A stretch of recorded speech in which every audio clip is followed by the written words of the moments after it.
Hello friends, நம்ம திருப்பாக recipe தான் பார்க்க போகிறோம். என்னென்ன பொருள் என்னென்னு பார்க்கலாம். 1/2 கப் கடலை மாவு, வெல்லம், முந்திரியும் ஏலக்காவும் அரைச்சி வச்சுருக்கோம், அது ஒரு 1/2 கப். 1 டம்ளர் பால், நெய் தேவையான அளவு எடுத்துக்கிறோம்.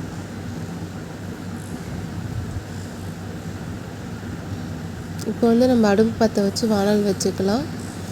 வானல் நல்லா சூடு ஏறினோடனே 2 ஸ்பூன் நெய் ஊற்றிக்கலாம்.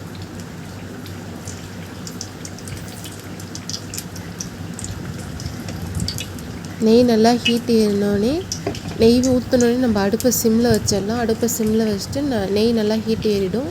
ஹீட் ஏறினோடனே நம்ம 1/2 கப் எடுத்து வச்சுருக்க கடலை மாவை ஆட் பண்ணிக்கலாம்.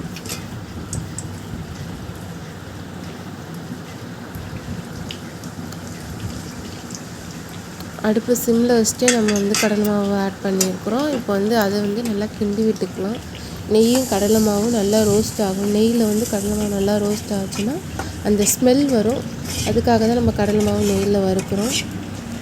நல்லா ரோஸ்ட் ஆகி அந்த ஸ்மெல் வர வரைக்கும் நம்ம அதை நல்லா வறுத்து எடுத்துக்கணும்.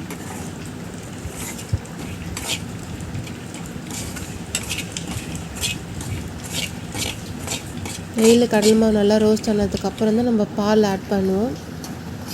இப்போ நல்லா ரோஸ்ட் ஆகிடுச்சு. இப்போ இந்த ஸ்டேஜில் பாலில் குங்குமப்பூ ஆட் பண்ணி வச்சுருக்கேன். அந்த பாலை நம்ம ஆட் பண்ணிக்கலாம். அப்போது குங்குமப்பூ எதுக்கு போடுறோன்னா ஸ்மெல்லுக்கும் ஒரு கலருக்கும் தான் நம்ம போடுறோம். அதனால் குங்குமப்பூ ஆட் பண்ண பாலை ஆட் பண்ணி கைவிடாமல் கிண்டிக்கணும்.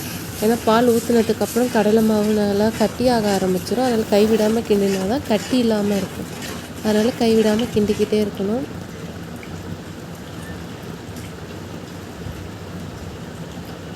அடுப்பை சிம்மில் வச்சுட்டே பண்ணிங்கன்னா உங்களுக்கு கட்டி பதம் அதிகமாக இருக்காது. சிம்மில் வச்சுட்டு பண்ணிக்கலாம். நீங்கள் திருப்பாகம் செய்யும் போது அடுப்பை பெருசில் வைக்க முடியாது. சிம்லே தான் வச்சு நம்ம பொறுமையாக நின்று செய்யணும். அதனால் சிம்லே வச்சுக்கோங்க அடுப்பை. நல்லா கட்டி இல்லாமல் கிண்டி எடுத்துக்கலாம். இப்போ முந்திரியும் ஏலக்காவும் அரைச்சி வச்சுருக்கோம், இதை ஆட் பண்ணிக்கலாம். இதையும் நல்லா கிண்டி விட்டுக்கணும், இல்லைன்னா கட்டி ஆகிடும். இது ரெண்டுத்தையும் நல்லா மிக்ஸ் பண்ணி நல்லா ஒரு கட்டி பதத்தில் வரும். அப்போ தான் நம்ம நெக்ஸ்ட்டு வெல்லம் ஆட் பண்ணுவோம். அதனால் நல்லா கைவிடாமல் கிண்டி எடுத்துக்கலாம்.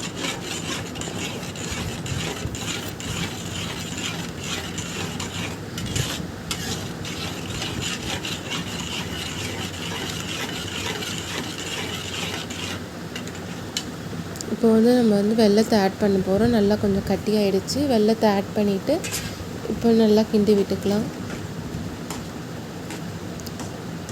இப்போ வெல்லமும் ஆட் பண்ணதுக்கப்புறம் நல்லா திக்காகிடும். இப்போ நம்ம 1 ஸ்பூன் நெய் விட்டுக்கலாம்.